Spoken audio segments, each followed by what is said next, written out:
नमस्कार, किस्सा यूपी का देख रहे हैं आप। मैं हूं आपके साथ सबा शाहिद शेख। आरएसएस प्रमुख मोहन भागवत लखनऊ दौरे पर आए हुए हैं। इस दौरान मोहन भागवत ने अवध क्षेत्र में कई अहम बैठकें की। बैठक में संघ प्रमुख ने न सिर्फ लव जिहाद को खत्म करने पर जोर दिया, बल्कि धर्मांतरण जैसे मुद्दों पर भी चर्चा की। इस दौरान उन्होंने कहा कि लव जिहाद और धर्मांतरण को रोकने के लिए समाज को जागरूक करना जरूरी। इसी पर चर्चा के लिए हमारे साथ मौजूद है कैपिटल टीवी के एग्जीक्यूटिव एडिटर राजीव जी। राजीव जी, बहुत बहुत स्वागत है आपका। धन्यवाद। क्या आरएसएस की ये पहल के बाद लव जिहाद पे लगाम लगेगा? देखिए, लव जिहाद पे तो लगाम लगाने का संकल्प योगी आदित्यनाथ ने पहले ही ले लिया। लव जिहाद हो या धर्मांतरण हो, इस पर कन्फ्यूजन जो थी, ये कन्फ्यूजन मोहन भागवत के अंदर थी। डॉक्टर मोहन भागवत पिछले कुछ समय से थोड़े कन्फ्यूज हो गए थे। शायद जब उम्र बढ़ती है और लोगों को लगने लगता है कि अब तो हमें ग्लोबल तरीके से अपनी पहचान बनानी है, तो थोड़े कन्फ्यूजन हो जाते हैं।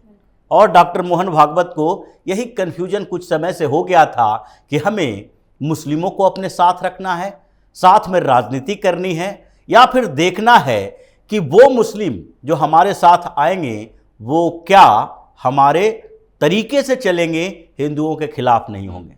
जो मदरसों में इन्होंने दौरा किया, मौलवी साहब से मुलाकात की और जो तरीके अपनाए, वो संघ के लिए थोड़ा कन्फ्यूजन वाला था। लेकिन संघ की बैठक हुई। अब जब वो आए और संघ की बैठक 3 दिन से चल रही थी, अंतिम दिन उन्हें भी संबोधित करना था और उनसे कुछ सवाल पूछे जा रहे थे कि भाई ये धर्मांतरण का जो खेल उत्तर प्रदेश में चल रहा है, उसको हम कैसे टैकल करेंगे। उस पर उन्होंने बड़ी बातें कही, लेकिन 2 बातें बड़ी थी और महत्वपूर्ण थी। एक तो वो कि लव जिहाद जो है अभी उत्तर प्रदेश में सबसे बड़ा टूल बन गया है धर्मांतरण का। धर्मांतरण के अलग अलग तरीके हैं, जिसमें से गेमिंग ऐप के थ्रू भी धर्मांतरण कराया जा रहा था। गाजियाबाद में भ्रष्ट हुआ। कहीं कहीं कीर्तन भजन के नाम पर भी धर्मांतरण कराए जा रहे हैं। जो क्रिश्चियन, अभी एक मिशनरी का मामला आया था कि जो अपने यहाँ बुलाया, घर में आयोजन दूसरा था और यहाँ आने के बाद बाइबल थमाने लगा। धर्मांतरण का तरीका कुछ और बताया गया, यानी कि कुछ बच्चों को, मूक बधिर बच्चे जो थे, उसका भी धर्मांतरण कराया गया। दूसरे तरीके पैसे देकर, प्रलोभन देकर, उसे कुछ न कुछ प्रॉफिट देने की बात करके भी धर्मांतरण कराया जाता है। लेकिन जो अभी सबसे महत्वपूर्ण मामला सामने आया है, जो 3-4 हर महीने में अलग अलग क्षेत्रों से सामने आए हैं, वो हैं लव जिहाद पर।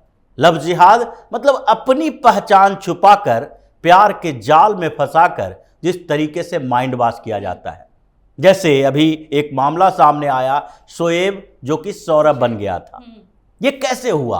अचानक से नहीं हुआ, ये प्लानिंग थी। वो 3-4 सालों तक सौरभ बन के उसके साथ अफेयर करता रहा, उसके साथ शारीरिक संबंध भी बनाए, क्योंकि दोनों के बीच अफेयर थे। लेकिन अचानक से फोन की घंटी बजी और वो बाथरूम में था, तो उस लड़की ने उठा लिया। उधर से आवाज आई, शोएब। पता चल गया ये लड़का तो कुछ और है। उसने पूछा तो सामने वाले ने उसकी सच्चाई बता दी। अब सच्चाई बताने के बाद क्या करता, लेकिन वो ब्लैकमेल किया। उसके कुछ फोटोज रखे थे, वीडियोज रखे थे, और इसके कारण उसको ब्लैकमेल करता रहा। फिर बाद में बोला अब तुम्हें धर्मांतरण करना पड़ेगा। जब उसके पास कोई विकल्प नहीं थे, अब लगा कि या तो अभी ही जिंदगी खत्म हो जाए, या फिर धर्मांतरण करने के बाद मेरे पूरे संस्कार जो बदल जाएंगे, तो फिर ऐसे भी मेरी जिंदगी नरकीय है, नरक जैसी हो जाएगी। तो उसने पुलिस में कंप्लेन किया और फिर पुलिस ने ये सारा का सारा मामला देखा। मतलब धर्मांतरण एक ऐसा तरीका बन गया है, लव जिहाद धर्मांतरण का, जिससे न केवल धर्मांतरण हो रहा है, बल्कि शोषण प्रताड़ना भी हो रहा है। किसी भी लड़की के साथ अगर वो स्थितियां पैदा हो जाए जो वो मेंटली टॉर्चर होते रहे, तो उसके लिए जिंदगी नरक बन जाती है। और इस बात की चर्चा संघ में हुई कि इसको कैसे टैकल किया जाएगा, रोका जाएगा। कभी भी योगी आदित्यनाथ इस मामले में कंफ्यूज नहीं रहे। उन्होंने बार बार कहा कि उत्तर प्रदेश के वो सीएम हैं, लेकिन सीएम होने के कारण उनके विकास परियोजनाओं का फायदा हर वो व्यक्ति को मिलेगा जो उत्तर प्रदेश का है, चाहे वो हिंदू हो, मुसलमान हो, क्रिश्चियन हो या किसी भी धर्म जाति का हो, इससे कोई समस्या नहीं है। विकास के कामों में वो समान रूप से भागीदार रहेंगे। हम उनके लिए उतना ही करेंगे जितना कि उत्तर प्रदेश के हर नागरिक के लिए करना चाहिए, लेकिन अपराध से समझौता नहीं किया जाएगा, माफियागिरी को नहीं छोड़ा जाएगा, और जो धर्मांतरण रैकेट चलाने वाले लोग हैं उनको भी नहीं बख्शा जाएगा। इसीलिए सबसे कठोर कानून लव जिहाद पर ये उत्तर प्रदेश में बना।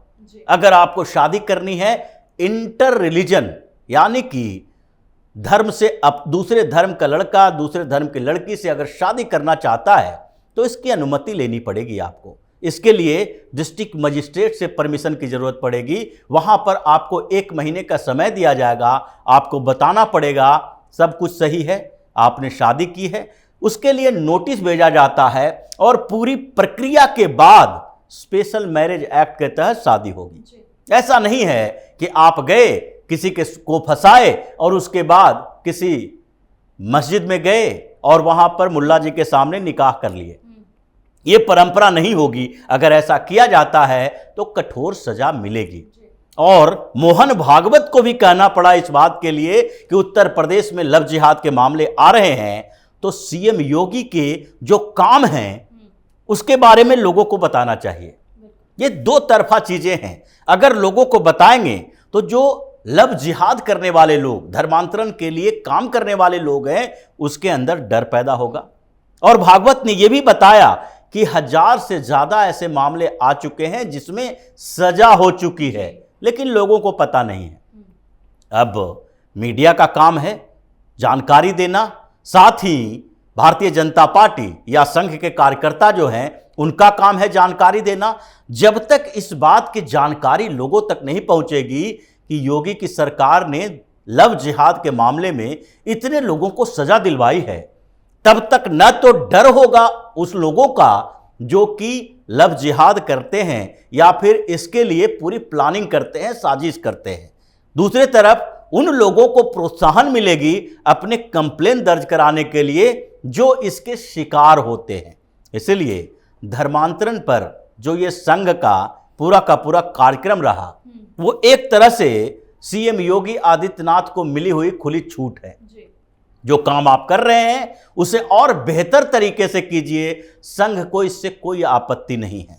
आप जिस तरीके से ये बुलडोजर चलाते हैं उससे भी संघ को दिक्कत नहीं है, क्योंकि संघ के अंदर से आवाज़ उठ रही है कि हम अगर नहीं बताएंगे, नहीं समझाएंगे, नहीं करेंगे तो फिर ये धर्मांतरण का जो काला कारोबार है वो एक तरह से देश को और समाज को नुकसान नहीं पहुंचाता है।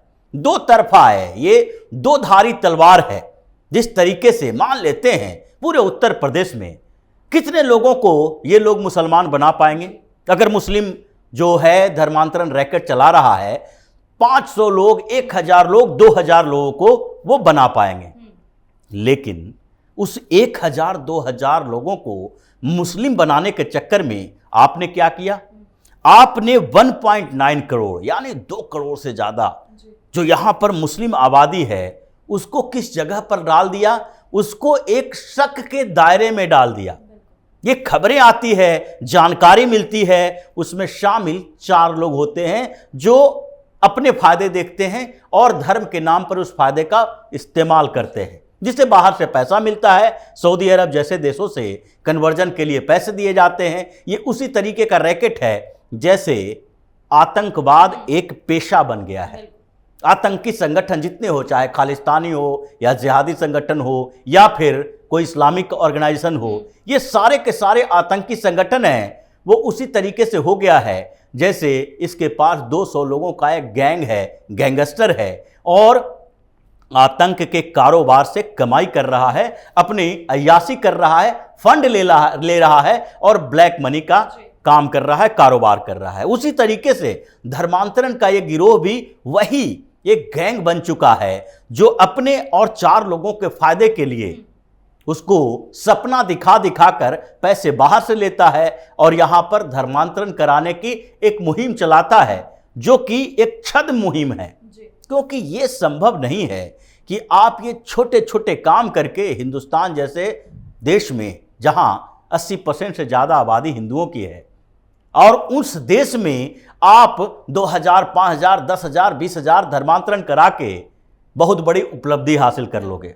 उससे कुछ होने वाला नहीं है, क्योंकि ये देश हिंदू बाहुल्य है। और इसलिए ये जो काम करते हैं उससे समाज को यही नुकसान होता है कि जो बचे हुए दूसरे मुसलमान हैं, देश के 20 करोड़ मुसलमानों को इन लोगों ने शक पैदा कर दिया। सबके ऊपर निगाहें इस बात की रहती है कि ये भी कहीं न कहीं उसी एजेंडे की तरह चलता होगा जिस तरीके से आतंकवादी को इस्लामिक आतंकवाद कहा गया। लव जिहाद का मतलब इस्लामिक लव जिहाद कहा जा रहा है। ये जो तरीके हैं ये समाज के लिए भी खतरनाक है और देश के लिए भी खतरनाक है। इसलिए मोहन भागवत ने कहा जागरूकता जरूरी है, लोगों तक पहुंचाओ, ये बातें करो। ये दो तरीके से काम हो सकता है। इसमें एक तरफ लोगों को जागरूक करना है, दूसरी तरफ प्रशासनिक तौर पर मजबूती से इसका मुकाबला करना है। अब जागरूक करने के लिए जरूरी है कि आपको सिर्फ अपने धर्म की नहीं दूसरे धर्म की भी जानकारी होनी चाहिए, ताकि जब आपको बरगलाया जाए तब भी आप समझ सकें कि ये नहीं, ये बुराई अगर हमारे अंदर है दूसरे के अंदर भी ये बुराई है।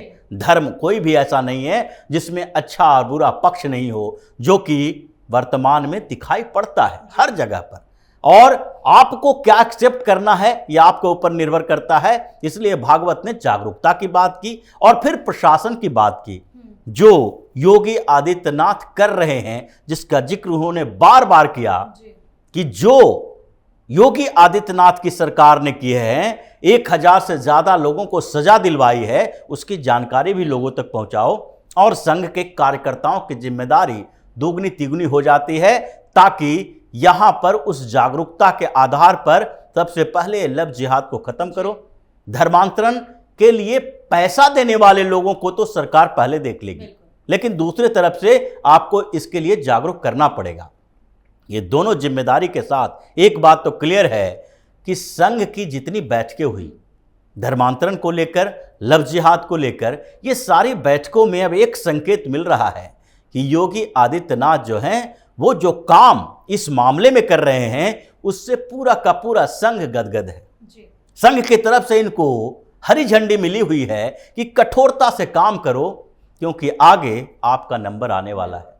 लखनऊ से दिल्ली तक का सफर पूरा करने के लिए जरूरी है कि प्रशासनिक दक्षता आपके पास हो, क्षमता हो और काम बेहतर करें। और यही भागवत के यू टर्न और फिर योगी की सराहना से पता भी चलता है। बिल्कुल, बहुत बहुत शुक्रिया आपका तमाम जानकारी। धन्यवाद। हमारे देश में आए दिन लव जिहाद के मामले सामने आते रहते हैं। हालांकि सीएम योगी इस तरह के मामलों को लेकर काफी सख्ती दिखा रहे हैं और कार्रवाई भी लगातार कर रहे हैं। लेकिन अगर आरएसएस भी लव जिहाद को मिटाने के लिए आगे आ रहा है तो ये एक अच्छी पहल है, क्योंकि तेजी से एक्टिव हो रहे लव जिहाद गैंग का खात्मा बहुत जरूरी है। फिलहाल के लिए किस्सा यूपी का में इतना ही। देखते रहिए कैपिटल टीवी उत्तर प्रदेश। नमस्कार।